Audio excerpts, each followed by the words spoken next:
Assalamualaikum warahmatullahi wabarakatuh. Apa kabar Anda pemirsa Garuda TV? Senang sekali di hari ini saya Eli hadir kembali menyapa Anda tentunya untuk program Rembuk Surabaya yang dipersembahkan oleh DPRD Kota Surabaya.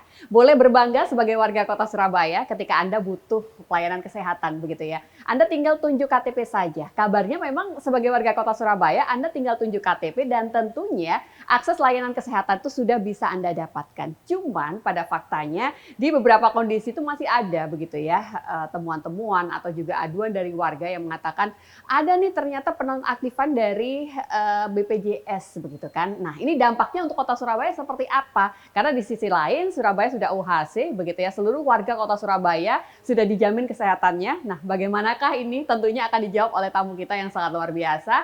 Karena ini adalah programnya DPRD Kota Surabaya. Maka kalau bicara soal kesehatan, akses layanan kesehatan tentunya sudah menjadi bagian dari Komisi D DPRD Kota Surabaya. Hadir bersama dengan kita, beliau adalah Bapak Johari Mustawan dari Komisi D DPRD Kota Surabaya. Apa kabar? Assalamualaikum. Baik, alhamdulillah, waalaikumsalam. Sehat selalu. Alhamdulillah sehat selalu. Untuk hari ini. Harus demikian.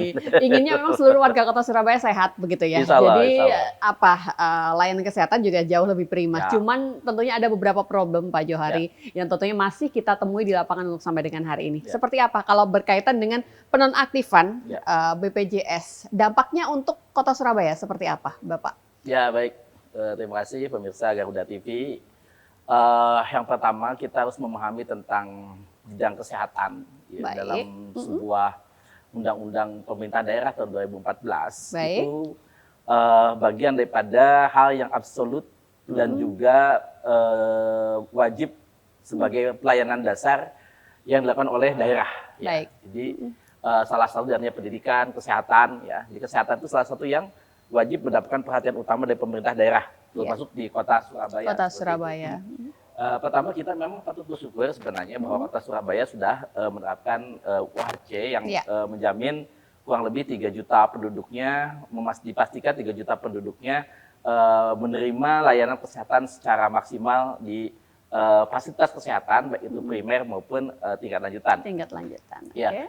Hanya memang perlu ada sebuah evaluasi, terutama dalam masalah mutu, kemudian kecepatan dan juga kepastian aturan-aturan yang terkadang juga aturan BPJS ini aturan BPJS yang kadang sering berubah, berdampak kepada kepahaman baik itu dari rumah sakit maupun juga para pejabat pemerintah di dalam menerjemahkan layanan kesehatan di Kota Surabaya, baik itu di puskesmas maupun di rumah sakit. Ya, misalkan ada dikatakan 144 diagnosa yang harus selesai di tingkat 1.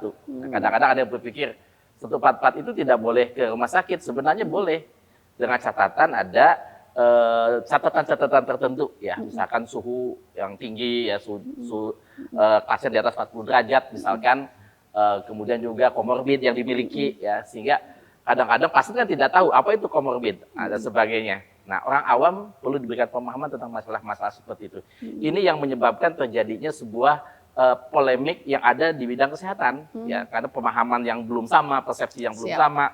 Nah, ini yang menurut saya BPJS dan pemerintah daerah perlu proaktif dalam menjelaskan kepada masyarakat di Kota Surabaya khususnya, apalagi orang-orang yang sudah sepuh, tidak ada keluarga lain, sebatang kara dan sebagainya, itu perlu kerjasama khususnya juga mengaktifkan KSH ataupun satgas-satgas yang di kecamatan dalam memberikan informasi itu.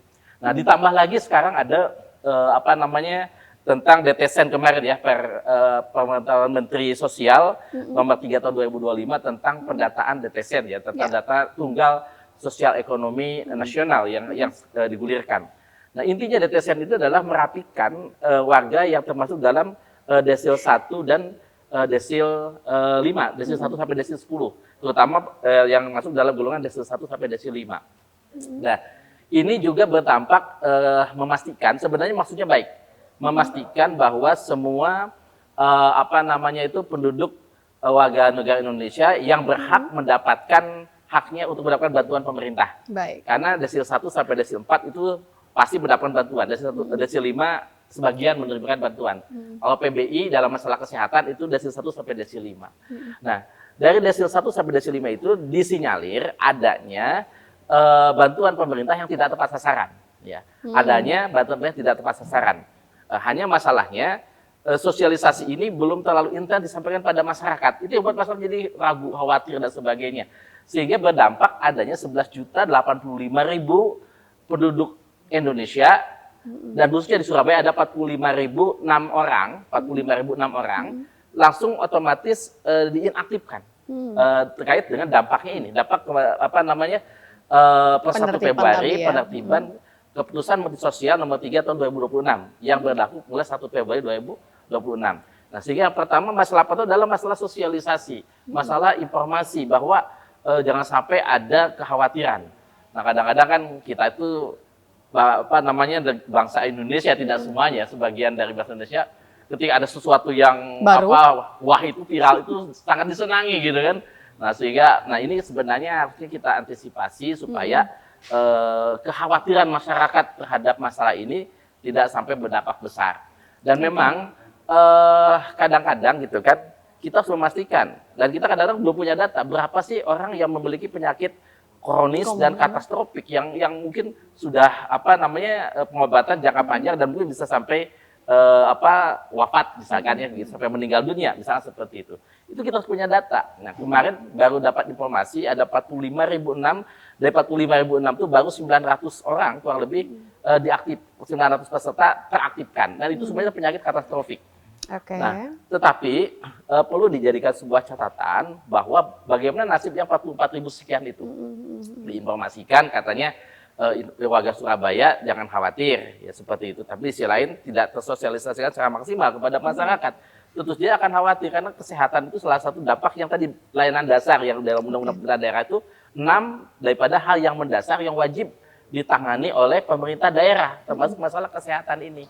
Nah, oleh karena itu kami berharap dalam hal ini pemerintah kota melalui Dinas Kesehatan melakukan sosialisasi kepada pertama fasilitas kesehatannya, baik itu puskesmas maupun rumah sakit. Kalau misalkan ada warga Surabaya ber-KTP Surabaya yang inaktif, jangan langsung pulang, jangan langsung dipulangkan begitu. Karena kan orang kadang-kadang kan juga datang ke rumah sakit, datang ke puskesmas ketika inaktif, kan banyak orang yang pulang gitu kan, karena nggak tahu padahal penyakit berjalan terus. Ini kan berdampak kepada mutu layanan semakin lambat dilakukan penanganan medisnya, maka dampak penyakit akan terus berkembang seperti itu. Nah, ini bisa jadi terjadi di masyarakat karena begitu inaktif dia takut gitu kan, langsung dia pulang seperti itu. Nah, kemudian yang kedua juga bagaimana kerjasama dengan pengurus warga, pengurus kampung, entah KSH dan sebagainya, ada pendampingan terhadap masyarakat yang jumlahnya 45.006 ini. Nah, 45.006 ini harus betul-betul terpetakan ini siapa saja, di kecamatan mana, KSH yang mendapatkan informasi tentang ada warga yang terdampak ini harus diberikan informasi sehingga ada pendampingan ketika datang ke puskesmas. Secara prosedur itu bagaimana sih Pak Johari ketika memang ada masyarakat yang datang begitu ya, terus dinyatakan nonaktif, berarti langkahnya itu harusnya bagaimana? Kalau Bapak tadi menyebutkan jangan langsung pulang, karena memang sebenarnya ada solusi untuk warga Kota Surabaya, Pak Johari.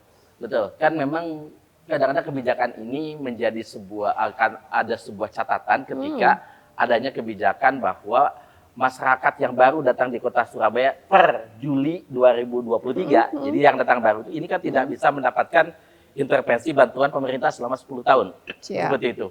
Nah, sehingga akhirnya ketika ada kebijakan cukup bawa KTP, yang penting warga Surabaya, harusnya memang otomatis dilayani di semua paskes kesehatan dari Kota Surabaya. Tanpa terkecuali aktif non-aktif. Ya, harusnya seperti itu.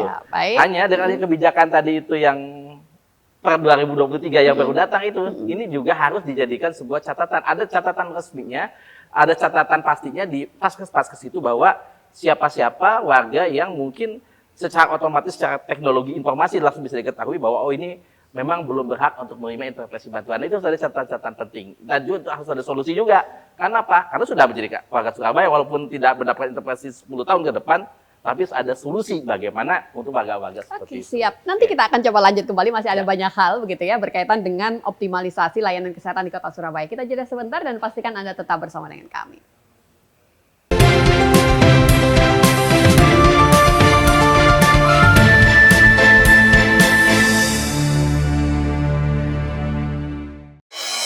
Sambut pagi Anda dengan informasi terbaru yang tepat dan terpercaya. Sebanyak 1.050 unit hunian sementara telah rampung dibangun sebagai bagian dari upaya percepatan penanganan pasca bencana. Dengan informasi paling relevan dan terkini, Pembangunan kembali seperti perumahan dan infrastruktur dapat mendorong pertumbuhan ekonomi di daerah. laporan 8 pagi setiap hari pukul 6 pagi hanya di Garuda TV.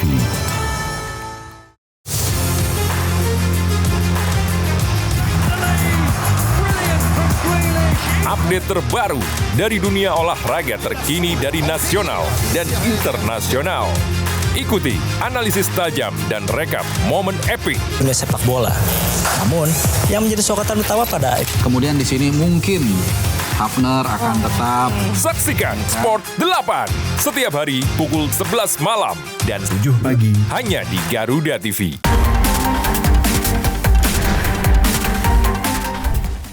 Mengungkap kasus kriminal terkini di seluruh penjuru tanah air. Ulasan tajam tanpa ampun bersama para aparat. Tak ada tempat untuk lengah. Informasi penting yang membuat Anda lebih waspada.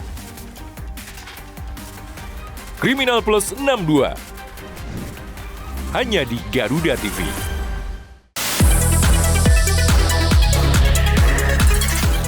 Dunia hiburan memang selalu penuh warna. Drama panggung yang tak terlupakan hingga cerita cinta yang menghebohkan. Rahasia di balik kesuksesan para selebriti. Adegan intens, suasana lokasi yang menegangkan. Kehebohan apa saja yang terjadi saat ini. Saksikan Gosip Panas Selebriti. Hanya di Garuda TV.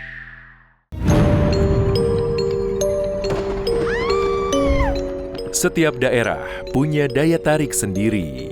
Cerita rakyat yang turun-temurun masih hidup hingga kini. Legenda yang diwariskan hingga misteri yang jarang terungkap. Ratusan peti mati serta berbagai jasad yang dibalut kain. Saksikan Misteri Hidup. Hanya di Garuda TV.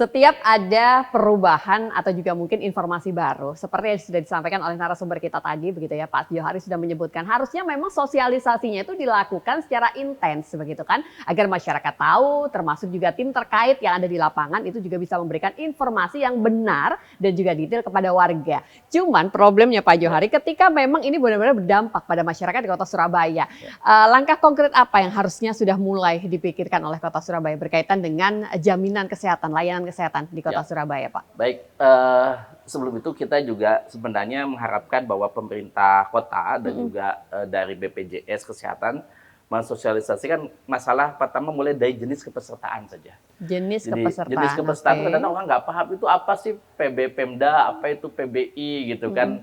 Pokoknya warga tahunya pokoknya harus dilayani seperti itu. Walaupun itu boleh sebagai contoh misalkan kelas 3, orang yang membayar kelas 3 ataupun PB itu sudah ada subsidi 7.000 di situ. Jadi misalkan jenis kepesertaan itu berdasarkan Undang-Undang BPJS Kesehatan nomor 24 tahun 2011 ya, Undang-Undang SJN nomor 40 tahun 2004. Ada perpresnya juga ya di tahun 2020 yang kemarin itu ada satu adalah PBI JK ya, penerima iuran yang bersumber daripada APBN. Tapi juga ada PBI BP Pemda ya, jadi yang bantuan pemerintah daerah. Yang ini yang dilakukan di Surabaya ini. Semua kota tidak semua kota belum mampu. Nah, mungkin kalau Surabaya bisa jadi mampu. Saya juga nggak tahu ya untuk kota-kota lain atau kabupaten lain yang gitu ya, memiliki tekanan fiskal yang sangat kuat bisa jadi ini jadi masalah besar. Ya. Nah, alhamdulillah di Kota Surabaya concern pemerintah kota cukup baik, tetapi tadi itu concern tidak cukup kalau tidak diterjemahkan teknis di lapangannya. Karena apa? Karena dampak teknis sangat besar. Masyarakat tertunda pelayanannya. Kadang-kadang ada yang takut, bahkan ada yang malu gitu karena bayinya aktif. Malu dan takut ada juga. Itu yang harus kita pastikan bahwa pendamping-pendamping KSA itu, pendamping-pendamping Satgas di lapangan itu mendampingi masyarakatnya sampai masyarakat enggan datang ke puskesmas, enggan datang ke rumah sakit dan sebagainya. Termasuk pelatihan para pendamping-pendamping itu ya, Mbak Eli ya. Jadi pendamping dari KSH, pendamping dari Puskesmas itu harus dilatih juga pemahaman tentang aturan-aturan ini. Kemudian yang kedua juga ada namanya peserta penerima upah. Nah, penerima upah seperti ASN, seperti karyawan-karyawan swasta, TNI Polri itu termasuk. Nah, termasuk karyawan swasta yang kena PHK. Nah, ini kadang-kadang mereka kagetnya loh. Dulu saya di cover, kok tiba-tiba nggak di cover? Karena mereka karena PHK, tidak dibayar oleh perusahaan seperti itu. Nah, ketika tidak dibayar oleh perusahaan itu akhirnya apa? Dia inaktif. Nah, kalau dia bayar mandiri, akan otomatis ada jeda waktu 14 hari misalkan begitu. Nah, otomatis kan dia ketika di PHK dan tidak dapat pekerjaan baru, artinya dia akan ditanggung oleh PBI. Nah, ini yang harus dipastikan. Apakah PBI itu masuk ke BPI Pemda atau PBI APBN. Nah, biasanya kalau di Surabaya langsung masuk PBI Pemda untuk mempermudah berdasarkan data Endabu yang ada seperti itu. Nah, kemudian ada juga peserta bukan penerima upah. Itu bukan orang miskin. Biasanya dia investor, dia bahkan pemberi kerja begitu kan. Nah, dia juga masuk ke dalam peserta ini.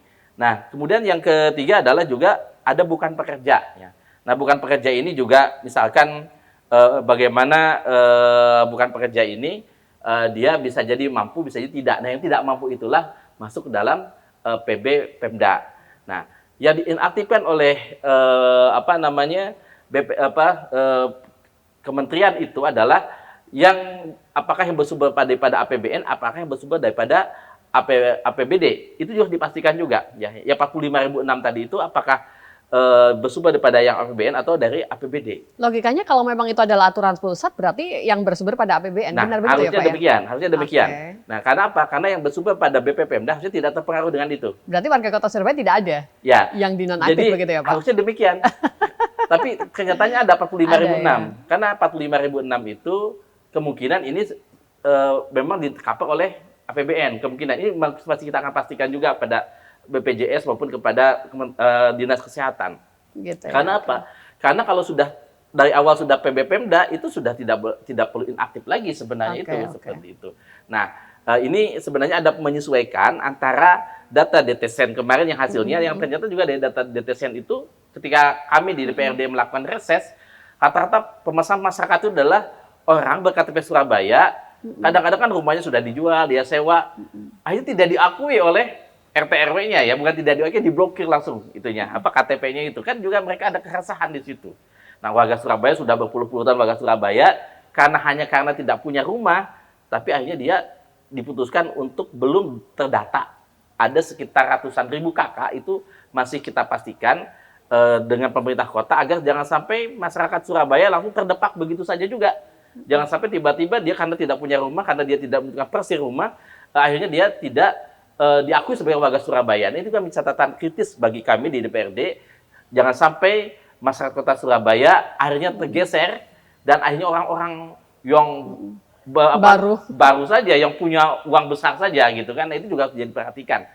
Justru kalau kita pikirkan bagaimana upaya pemerintah untuk memastikan warga Kota Surabaya itu memiliki lahan di negerinya sendiri, di tanahnya sendiri. Nah, ini kan harus kita pikirkan juga, apalagi dalam masalah tadi kembali ke dalam masalah kesehatan. Nah, inilah yang harus dipikirkan bagaimana masyarakat fakir miskin atau yang 5 desil tadi ya, desil pertama adalah ekstrim miskin atau sangat miskin, kemudian miskin, kemudian hampir miskin, kemudian rawan miskin, dan yang 5 adalah menengah paling bawah, menengah bawah.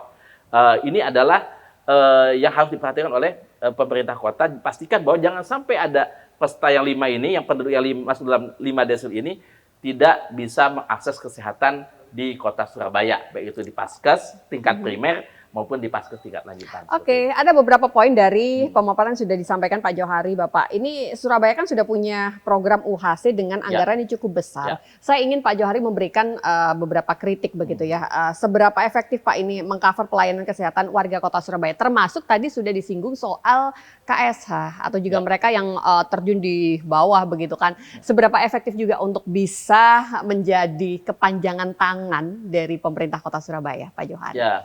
Jadi memang kita menganggarkan kurang lebih sekitar 40 miliar ya sebulan. Untuk UHC Untuk itu ya? UHC itu 40 miliar sebulan, kurang lebih 480 sampai 500 miliar setahun dalam APBD 2026. Jadi kami di Badan Anggaran dan saya di Badan Anggaran memastikan bahwa anggaran itu tidak dikurangi. Bahkan dipastikan semua warga Surabaya tidak ada yang tidak tercover. Karena masih ada kemarin sekitar 18.000 warga Surabaya yang belum termasuk dalam pengkaperan ini. Nah, saya nggak tahu 18.000 itu apa karena data yang fluktuatif, naik turun, hilang, kemudian dan sebagainya, seperti apa. Ini yang juga kami masih pastikan. Kemudian yang kedua adalah efektivitas dalam masalah program ini. Sebenarnya program sangat bagus. Hanya kadang-kadang problem di lapangannya itu adalah pemahaman persepsi yang berbeda antara masing-masing petugas kesehatan, baik itu di puskesmas, dan juga di klinik swasta. Kan kalau dengan puskesmas dapat 63 puskesmas, klinik swasta ada sekitar 200 klinik swasta, kemudian ada sekitar 60 rumah sakit yang kerjasama dengan BPJS Surabaya. Nah, ini harus dipastikan memahami persepsi yang sama. Yang kedua juga BPJS Kesehatan harus memiliki dasar yang sama dalam implementasi di lapangan. Nah, ini yang harus dipastikan. Kadang-kadang antara Kementerian Kesehatan dalam diwakili Dinas Kesehatan, kemudian juga BPJS Kesehatan, kemudian juga masyarakat ataupun paskes rumah sakit maupun klinik memiliki parameter yang berbeda. Kadang-kadang demikian. Seperti itu. Kadang-kadang mengenai 144 diagnosa penyakit yang selesai di puskesmas. Ini kadang-kadang juga masih berbeda. Begitu. Pemahaman beda, akhirnya yang sampai ke masyarakat berbeda dan itu menimbulkan keresahan. Keresahan dan juga akhirnya juga dampaknya bisa masyarakat akhirnya tidak dilayani. Tidak dilayani. Karena apa? Karena tidak tertanggung bukan tidak tertanggung ya, harus kembali lagi. Kadang-kadang masyarakat kan malas gitu kan. Nah, udah ketika datang ke rumah sakit emergency misalkan gitu, rumah sakit mengatakan ini tidak emergency, harus balik ke puskesmas gitu kan. Seperti puskesmas mengatakan, wah puskesmas nggak mampu gitu kan. Nah, pasien kan dipingpong misalkan begitu.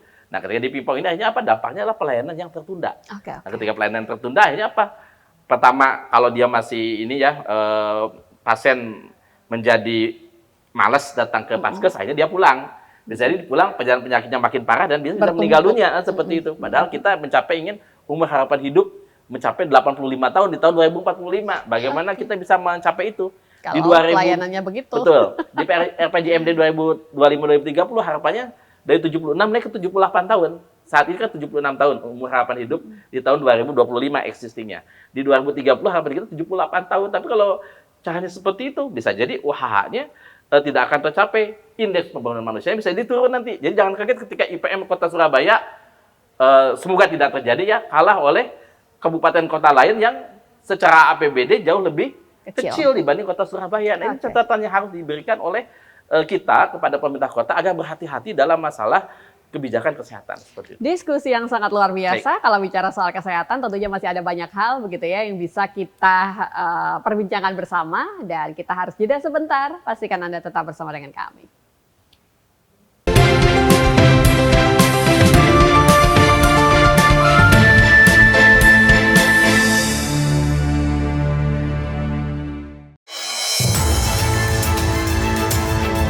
Kini saatnya update di tengah aktivitas Anda. Jutaan 100 kg sabu jaringan Asia Tenggara. Tak menghambat berjalannya sejumlah program prioritas yang tertuang dalam Asta Cita.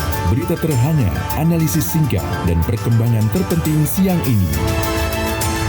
Laporan 8 siang, setiap hari pukul 12 siang, hanya di Garuda TV.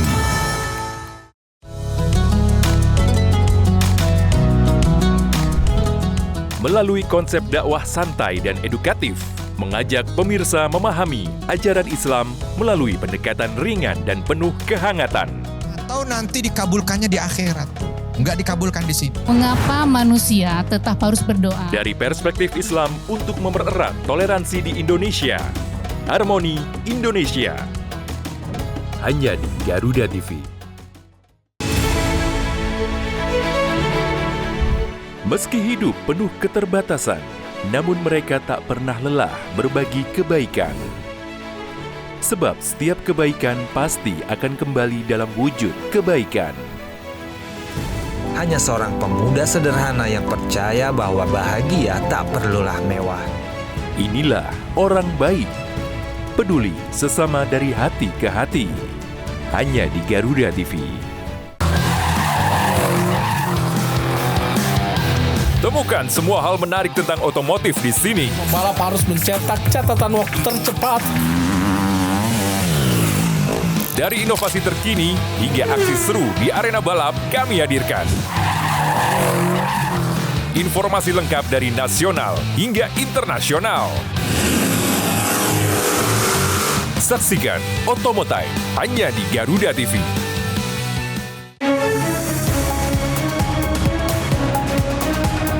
Rangkaian informasi terkini dan mendalam, mengupas peran strategi dan peran penting para pengambil kebijakan. Orang yang bersih, orang yang tidak korup. Kuotanya sudah dinaikkan 15%. Menghadirkan fakta, bukan wacana.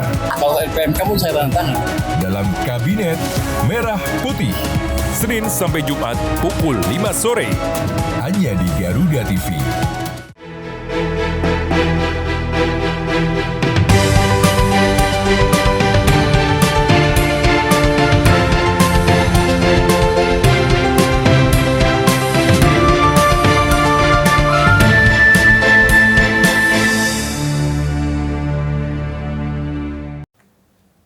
Baik, terima kasih pemirsa Garuda TV Anda yang masih bersama dengan kami, dan di segmen ini saya pengen memotret begitu ya dari yang ada di lapangan. Bagaimana kondisi warga yang ada begitu kan. Ketika memang masih ada warga Pak Johari yang belum tercover, yang tiba-tiba dinonaktifkan begitu kan. Tentunya ada mekanisme yang harusnya dilakukan warga kota Surabaya itu sendiri, karena memang harus tinggal tunjuk KTP bisa dilayani begitu kan, semangatnya kan begitu. Nah, bagaimana ketika problem-problem tadi itu masih terjadi di lapangan, Bapak? Ya, baik. Jadi pertama kami berdasarkan data yang ada ya, Mbak Elia. Jadi kita memahami bahwa keresahan BPJS yang sejak 3 tahun terakhir 2024, 2025 itu selalu defisit anggaran. Siap. Jadi di tahun 2024 berdasarkan data yang ada dari APBN defisit sekitar 10 triliun. Kemudian 2025 defisit 14 triliun. 2026 diprediksi akan defisit 29 triliun, 2 kalinya dari 2025. Sehingga ini salah satu yang kenapa kebijakan ini muncul, begitu. Kenapa kebijakan ini muncul seperti itu. Hanya ketika kebijakan ini muncul, jangan sampai berdampak pada keresahan masyarakat itu tadi. Ya, dan alhamdulillah kalau kami di DPRD bersama Komisi D yang lain juga 550 berusaha untuk menyampaikan pada masyarakat agar tidak khawatir, sehingga kami memiliki tim-tim satgas pengawalan di masyarakat bekerjasama dengan pemerintah kota, baik itu dari Puskesmas atau PIC Dinas Kesehatan dan PIC BPJS Kesehatan. Selama ini kami kadang masih menemukan, misalkan kemarin di salah satu rumah sakit ada BPJS-nya non-aktif begitu. Nah, ketika seperti itu kita langsung koordinasi dengan PIC dari Dinas Kesehatan maupun PIC dari Puskesmas atau PIC dari rumah sakit dan juga BPJS Kesehatan. Kita selalu melakukan komunikasi-komunikasi itu. Itu yang terpantau, hanya masalahnya bisa jadi ada yang tidak terpantau, ada yang tidak tersampaikan pada kami di DPRD, ada yang tidak tersampaikan kepada, nah itu juga bisa jadi terjadi. Kadang-kadang rumah sakit, mohon maaf, tidak semua rumah sakit memiliki data layanan khusus tentang masalah ini. Ya, kalau misalkan beberapa rumah sakit yang sudah melaksanakan ada namanya pojok edukasi atau pojok center tentang layanan informasi BPJS. Nah, harapan saya tiap rumah sakit memiliki ini, sehingga ketika ada pasien yang seperti itu langsung dia tidak tidak mengganggu urutan antrian pasien yang lain, dan dia langsung bisa diberikan layanan komunikasi dengan pojok edukasi tadi. Nah, ini saya kira dari Kementerian Kesehatan atau Dinas Kesehatan bisa mewajibkan, tidak hanya menyarankan, tapi mewajibkan adanya pondok edukasi tentang komunikasi layanan untuk aktivasi maupun untuk informasi tentang seputar BPJS Kesehatan. Nah, kemudian yang kedua juga adalah bagi warga-warga yang tidak sakit atau tidak menggunakan layanan BPJS. Nah, kadang-kadang kan tidak menggunakan lama, tiba-tiba ketika akan menggunakan kan tidak tahu itu sudah on aktif begitu. Padahal harusnya ketika tidak aktif, dia bisa mengaktifkan ke kelurahan, dia bisa mengaktifkan ke kantor kecamatan misalkan. Tapi kadang-kadang karena kantor kelurahannya kurang informasi, akhirnya juga tidak dilayani, atau PIC-nya lagi cuti misalkan, atau sedang tidak masuk kerja karena izin dan sebagainya. Akhirnya dampaknya juga layanan tidak terlaksanakan. Nah, ini dipastikan bahwa kelurahan-kelurahan ini dipastikan memiliki indikatornya, ada indikator sakit misalkan tentang layanan publik, berapa persen di situ sakitnya atau layanan publiknya kepada masyarakat. Itu menjadi catatan. Apa catatannya? Misalkan masalah layanan aktivasi kartu BPJS atau misalkan layanan informasi tentang BPJS. Nah, itu harus dilakukan berbasis kelurahan, berbasis Paskes dan berbasis puskesmas. Nah, kemudidan bagaimana dengan KSH? Nah, KSH proaktif juga. Satu KSH 20 rumah. Oleh karena itu kan KSH harus dilatih. Kan? Pastikan KSH punya sertifikasi pelatihan, salah satunya adalah tentang pemahaman aturan BPJS. Itu yang paling efektif sebenarnya. Itu paling efektif. Kenapa? Langsung merambah ke dua rumah-rumah. Satu rumah katakanlah ada 1 kakak, ada 2 kakak, masing-masing 3 kakak gitu. Ada jumlah sekitar 29.127 kemarin berdasarkan data yang kami miliki. Targetnya 36.000, tapi sementara kita butuh 29.000 KSH. Dikalikan 20 rumah itu sudah ratusan ribu kan, dikalikan bisa ratusan ribu rumah, jutaan penduduk sudah terinformasi di situ. Sehingga ketika KSH memberikan informasi dan memahami tentang aturan BPJS, maka dia akan tersampaikan ke masyarakat. Masyarakat tidak akan resah. Ini kadang-kadang jangan masyarakat, KSH sendiri pun resah. Kadang-kadang kita sendiri pun resah. Kenapa? Aturan yang berubah-ubah. Yang kedua juga informasi yang tidak tersampaikan kepada masyarakat. Oke, kembali pada UHC Pak Johari. Berarti dari segi anggaran bisa dipastikan kalau Kota Surabaya tidak ada perubahan ya Pak ya? Artinya tetap dengan anggaran yang sama untuk bisa mengcover kebutuhan layanan kesehatan Kota Surabaya, warga kota, begitu Pak Johari? Kita pertama pastikan bahwa tidak ada masyarakat Kota Surabaya kesulitan mengakses kesehatan. Apakah itu anggarannya itu tetap, bahkan kalau perlu ditambah dalam MPAK nanti. Ya, kalau perlu MPAK, karena ini masalah absolut, masalah yang mendasar di Kota Surabaya ya, dalam Undang-Undang Pemerintah Daerah tahun 2014. 1 dari 6 itu adalah kesehatan. Nah, kalau memang perlu MPAK, kita MPAK. Saya nanti sebagai badan anggaran mengusulkan bahwa kalau perlu MPAK ya MPAK begitu kan. Tidak harus melalui mekanisme yang terlalu panjang ya. Bisa nanti wali kota atau mungkin dinas kesehatan bersama wali kota melakukan diskresi kalau seandainya dibutuhkan.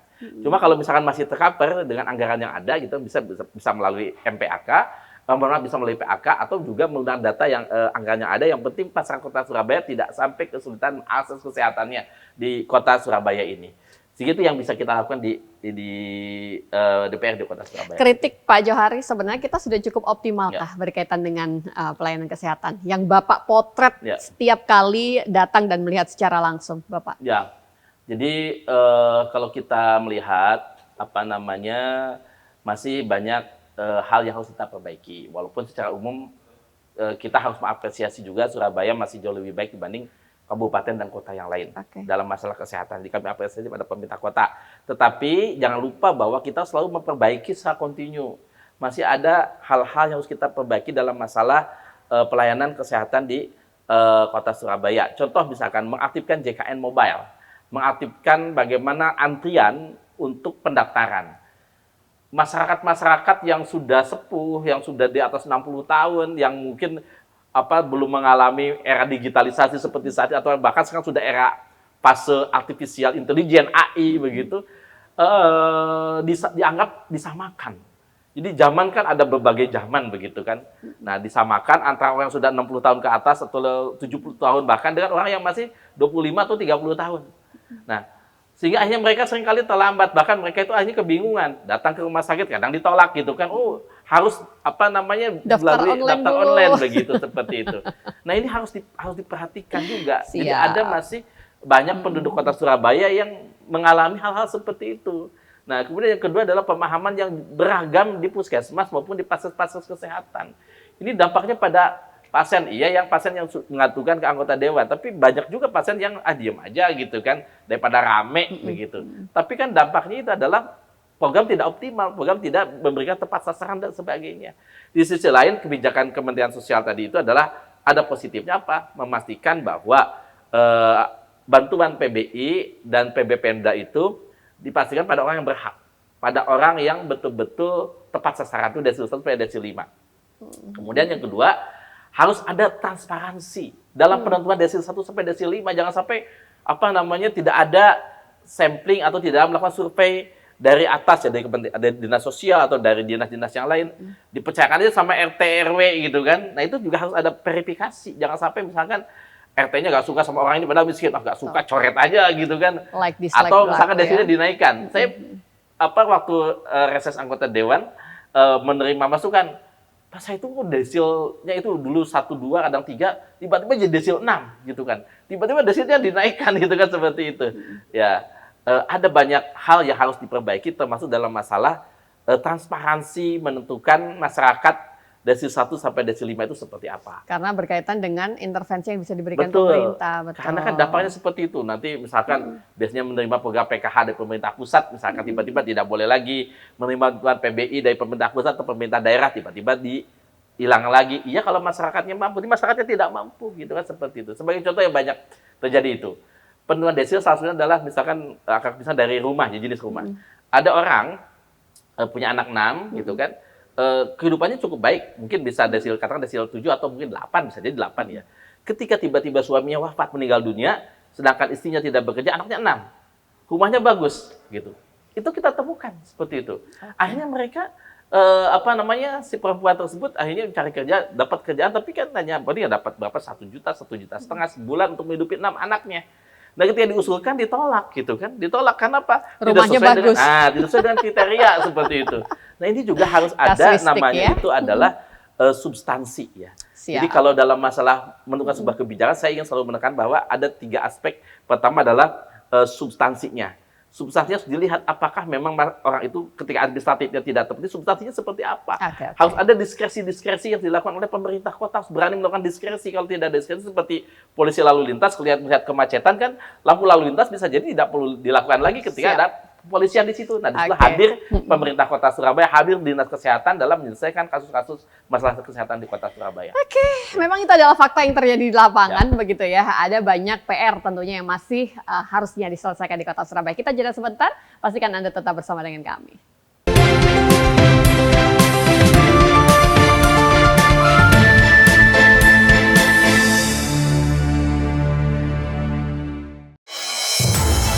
Dinamika peristiwa publik terus bergerak, informasi terkini, akurat, dan terpercaya. Pemerintah juga terus mempercepat penyaluran dana tunggu hunian bagi korban bencana alam di Sumatera Barat. Menemani waktu sore Anda dengan perkembangan berita terbaru. Laporan 8 petang, pukul 6 sore. Hanya di Garuda TV.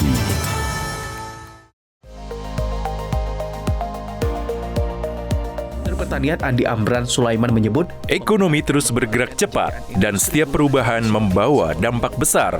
Beragam aktivitas dihadirkan. Kami hadir dengan update terkini seputar keuangan, perdagangan, investasi, hingga sektor strategis lainnya. Tahun depan, swasembada white sugar. Jangan lewatkan Ekonomi 8 pukul 10 pagi hanya di Garuda TV.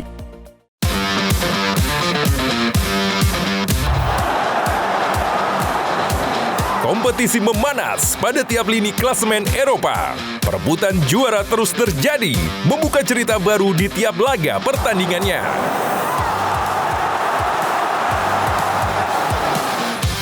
Ikuti selengkapnya dari fakta pertandingan hingga cerita inspiratif para pemain. Kick and Rush, hanya di Garuda TV.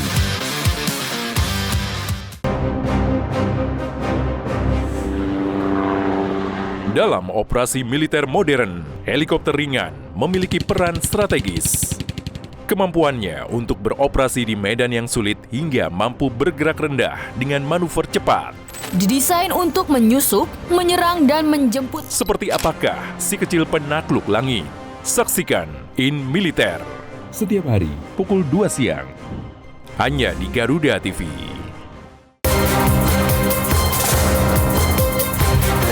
Menyorot setiap detik penting dari peristiwa mancanegara, dinamika politik internasional, hingga kebudayaan bangsa. Presiden Amerika Serikat Donald Trump menyambut kedatangan Presiden Ukraina. Ikuti langkah Presiden dan para pemangku kepentingan di kancah kerjasama internasional. Perbatasan diplomat Thailand dan Kamboja bertemu di pos perbatasan. Dunia Kita, setiap Jumat pukul 4 sore hanya di Garuda TV.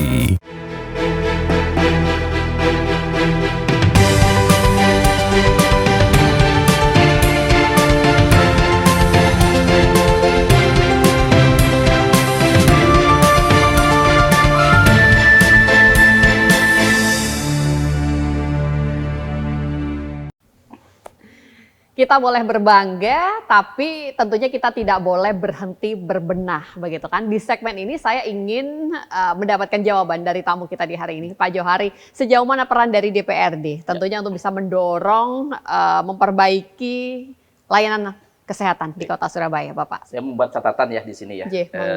Jadi catatan-catatan ini saya coba kumpulkan dari berbagai macam observasi, pengamatan, baik di lapangan maupun juga masukan-masukan dari masa reses maupun di luar reses yang mungkin juga datang ke gedung DPRD ataupun bahkan datang ke rumah. Jadi rumah-rumah kami dan rumah-rumah aspirasi masyarakat ya. Yang terbuka setiap saat ya. Gitu kan, anytime. Bahkan mulai dari setelah sholat subuh sampai mungkin malam menjelang tidur kembali itu selalu ada masyarakat yang berikan masukan-masukan.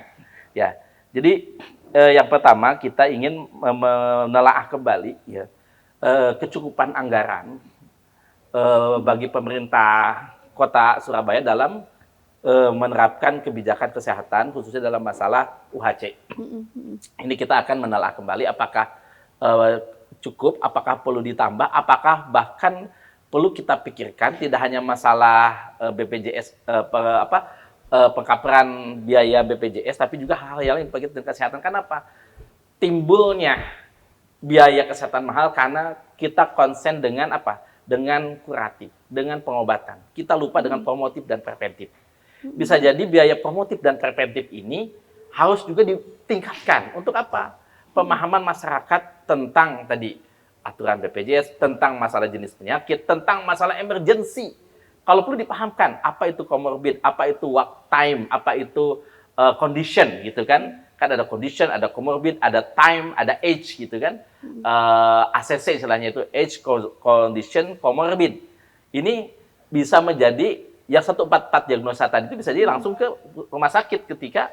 Nah ini juga perlu dipahamkan. Nah itu kan perlu anggaran juga untuk sosialisasi kepada masyarakat seperti itu. Nah kemudian juga memastikan transparansi pemerintah Kota Surabaya dalam menentukan desil bagi masyarakat. Nah, ini kita akan tanyakan apa dasar bentukan desil 1 sampai desil 5 itu. Bagaimana prosesnya? Nah, itu kita akan tanyakan kepada pemerintah kota. Jangan sampai karena hanya sekedar untuk menurunkan efisiensi sehingga ini berdampak pada mutu layanan. Bahkan kalau dari sisi hukum publik itu berbeda antara efektif dan efisien. Ketika kita berbicara pembangunan publik, pembangunan masyarakat sebidang sadar harus bisa efektif apa? Mutu layanan kesehatan yang baik buat masyarakat. Kita tidak lagi bisa efisien di situ. Tapi bagaimana anggaran itu dipastikan tepat sasaran. Yang paling penting adalah itu. Ya. Kemudian yang ketiga adalah adanya masa transisi ketika kebijakan itu diterapkan. Misalkan ada masyarakat yang tiba-tiba tidak lagi di-cover oleh BPJS Kesehatan. Nah, yang namanya hukum yang berlaku pada publik itu harus ada masa transisi. Tidak serta-merta begitu hukum diterapkan per 1 Februari 2026, tiba-tiba misalkan nonaktif. Tetapi ketika nonaktif itu diverifikasi itu harus ada, khususnya dari penyakit katastrofik dan penyakit kronis, itu harus pastikan masyarakat mendapatkan layanan. Tidak sampai ditolak oleh rumah sakit, tidak ditolak oleh puskesmas. Nah, ketika terjadi misalkan tiba-tiba orang itu keluar dari desil 1 sampai desil 5, tetap menurut kami ya harus ada transisi, mempersiapkan orang itu. Kecuali kalau memang ketika diverifikasi itu dia orangnya ternyata mampu dan sebagainya, bahkan desilnya 8, 9 sampai 10. Nah, itu kalau perlu harus dikasih sanksi kalau kayak gitu. Jadi balance itu, harus dikasih sanksi kayak gitu. Tapi kalau misalkan karena hanya misalkan desil 6, dia baru kayak mendadak itu artinya baru saja dia karena dapat pekerjaan baru, karena dia dapat bisnis baru, atau wirausaha baru yang baru berkembang. Nah, itu harus ada transisi, karena kadang tidak serta-merta masyarakat itu langsung mampu bisa membayar berkaitan dengan masalah biaya-biaya kesehatan. Kemudian yang terakhir adalah kita ingin memastikan bahwa bagaimana pemerintah Kota Surabaya di dalam melakukan tindak lanjut hal ini, khususnya dalam masalah sosialisasi kepada masyarakat. Mengaktifkan KSH, dan juga mengaktifkan para pejabat di tingkat kelurahan dan tingkat kecamatan untuk mengawal program ini bisa sampai dipahami oleh masyarakat Kota Surabaya. KSH kita sudah cukup optimalkah menjalankan tugas yang ada, Pak Johari, yang Bapak lihat sampai dengan hari ini? Ya, pertama saya lihat pemahaman KSH atau juga keterangan KSH belum merata, belum sama. Nah, ini harus ada target pemerintah ketika ada perwali tentang KSH ini, perwalinya sudah cukup bagus, tetapi bagaimana implementasi di lapangannya itu harus ada sertifikasi bagi KSH. Bagaimana KSH disertifikasi, Satgas itu disertifikasi, sehingga dipastikan ketika datang ke masyarakat itu menjadi solusi, problem solver. Bukan sekedar menyampaikan problem-problem saja, tapi juga menyampaikan solusi bagi masyarakat. Minimal masyarakat itu tidak khawatir. Yang kedua adalah ditunjukkan cara menyelesaikan masalah-masalah di masyarakat, khususnya dalam masalah PBI, kesehatan untuk APBN maupun PB Pemda Kota Surabaya. Masih berkaitan dengan tema Pak Johari, puskesmas kita itu kan sudah banyak yang 24 jam begitu ya, melayani Masih masyarakat. 24. 24 puskesmas. Ya. Oke. 24 yang sudah running itu apa yang bisa dilihat? Artinya sudah cukup optimal juga kah, Pak Johari? Ya.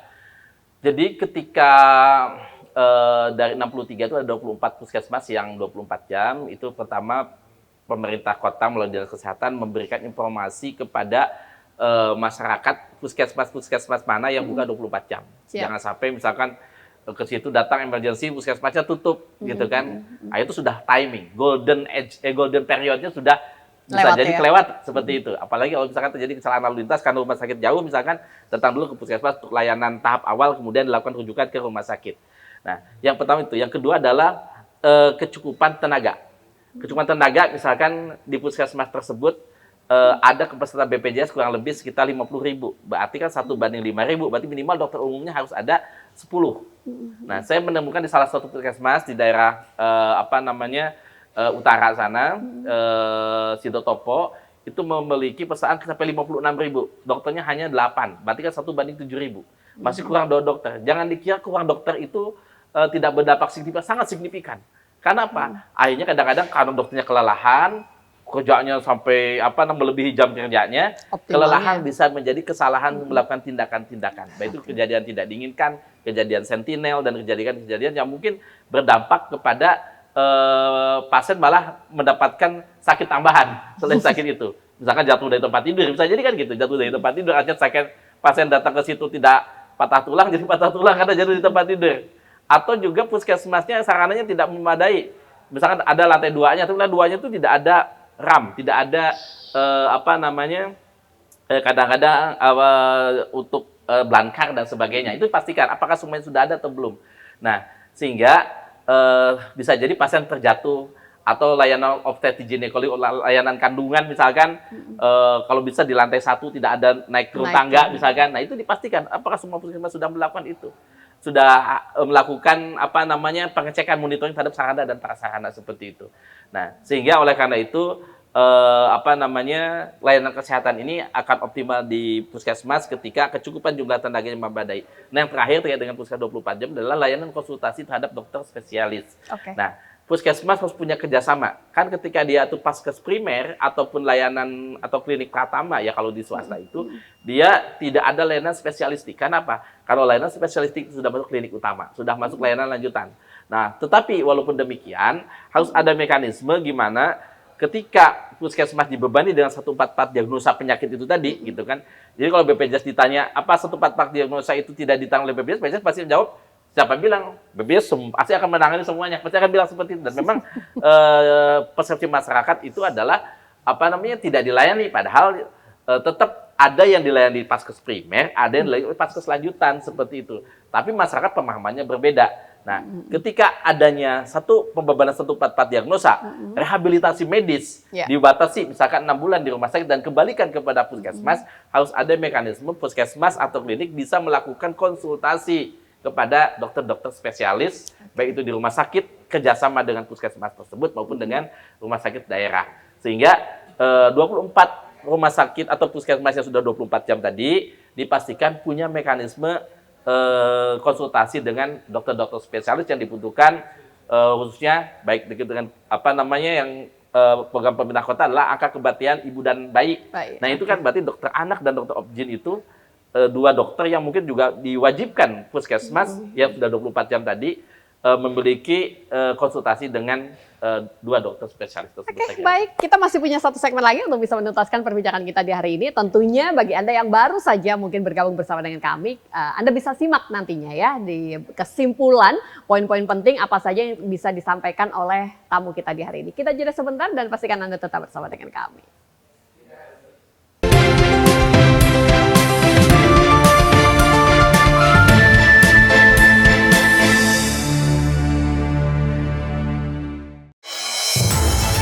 Sepanjang hari, Indonesia dipenuhi beragam peristiwa, dari isu nasional hingga dinamika internasional.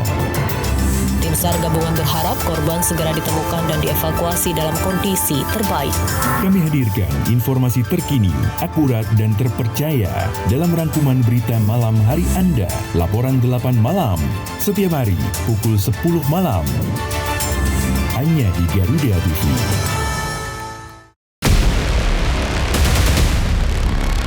Kolaborasi teknologi canggih dari darat, laut, hingga udara di medan pertahanan negeri. Pasukan ini terlibat dalam menjaga jalur pelayaran penting dari ancaman teroris atau kelompok kriminal. Semua terangkum dalam informasi dunia militer di garda terdepan. Saksikan Garda Dunia hanya di Garuda TV.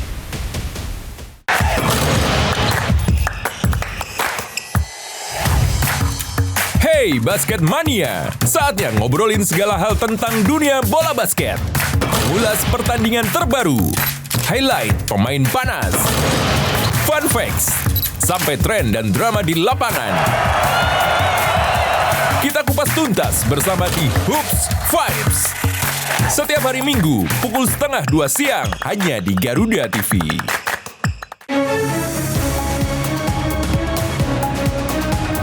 Rangkaian informasi terkini dan mendalam, mengupas peran strategi dan peran penting para pengambil kebijakan. Orang yang bersih, orang yang tidak korup. Kuotanya sudah dinaikkan 15%. Menghadirkan fakta, bukan wacana. Kalau LPM kamu saya tanda tangan. Dalam Kabinet Merah Putih, Senin sampai Jumat pukul 5 sore. Hanya di Garuda TV. Beragam peristiwa penting terjadi setiap saat. Seiring penguatan indeks harga saham gabungan yang dibuka naik pada perdagangan awal tahun. Laporan terkini, informasi terbaru, dan fakta yang terverifikasi. Rehabilitasi dan rekonstruksi pasca bencana di Aceh, Sumatera Utara, dan Sumatera Barat. Disajikan cepat, tajam, dan mendalam. Dalam Laporan 8, setiap hari. Hanya di Garuda TV.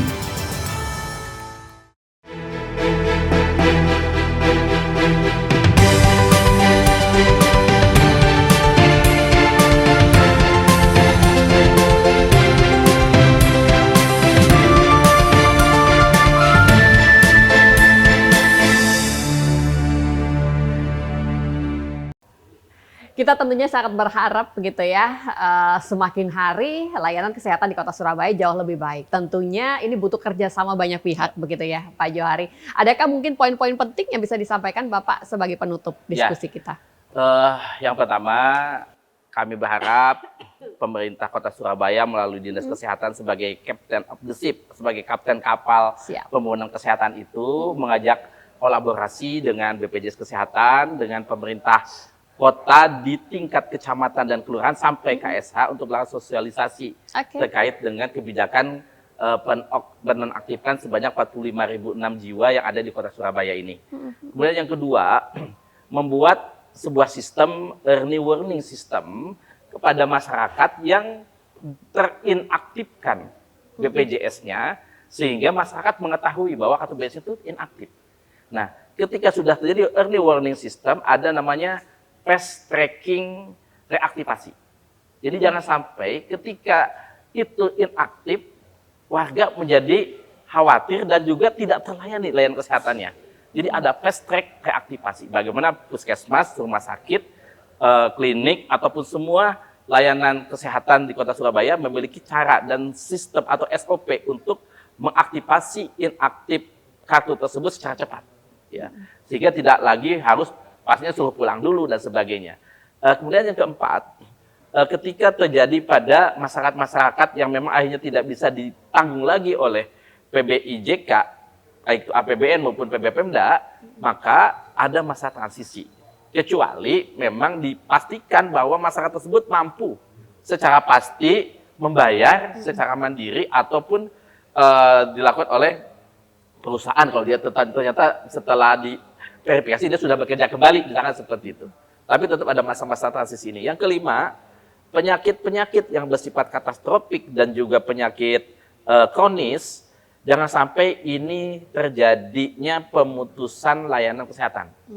Contoh misalkan dia memiliki sakit harus hemodialisa, cuci darah misalkan, melakukan kontrol rutin penyakit-penyakit saraf, jantung dan sebagainya.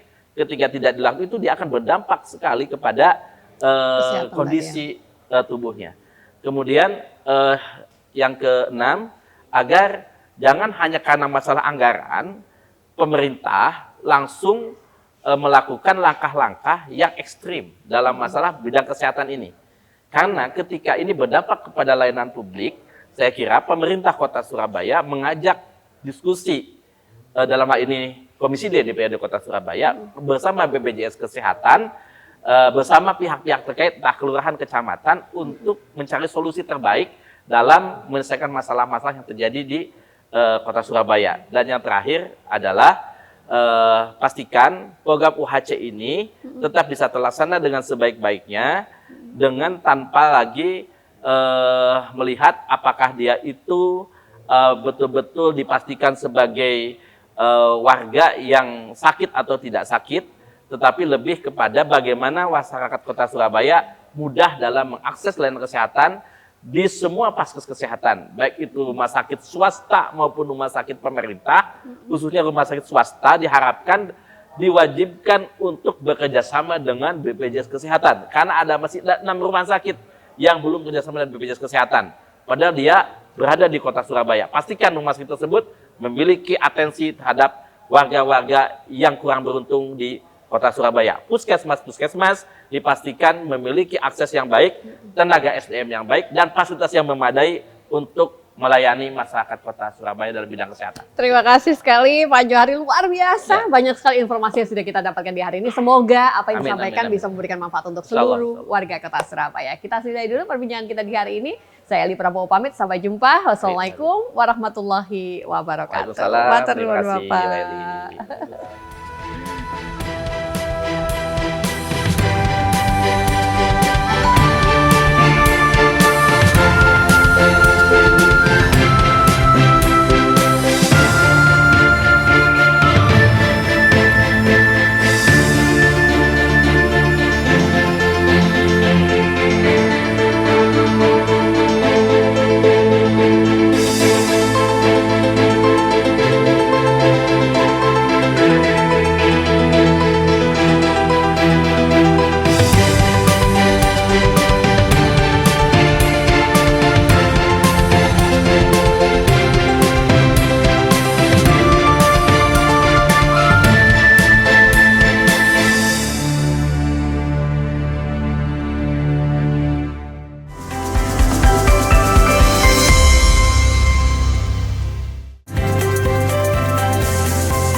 Di tengah perubahan dan dinamika bangsa, ada isu yang memerlukan sebuah solusi.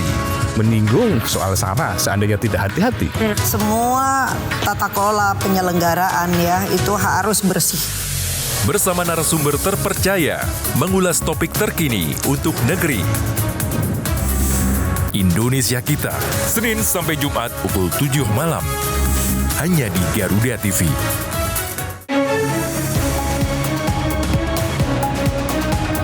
Rangkaian informasi terkini dan mendalam, mengupas peran strategi dan peran penting para pengambil kebijakan. Orang yang bersih, orang yang tidak korup. Kuotanya sudah dinaikkan 15%. Menghadirkan fakta, bukan wacana. Kalau LPMK pun saya tanda tangan. Dalam Kabinet Merah Putih, Senin sampai Jumat pukul 5 sore. Hanya di Garuda TV. menyorot setiap detik penting dari peristiwa mancanegara, dinamika politik internasional, hingga kebudayaan bangsa. Presiden Amerika Serikat Donald Trump menyambut kedatangan Presiden Ukraina. Ikuti langkah Presiden dan para pemangku kepentingan di kancah kerjasama internasional. Perbatasan diplomat Thailand dan Kamboja bertemu di pos perbatasan Dunia Kita, setiap Jumat pukul 4 sore hanya di Garuda TV.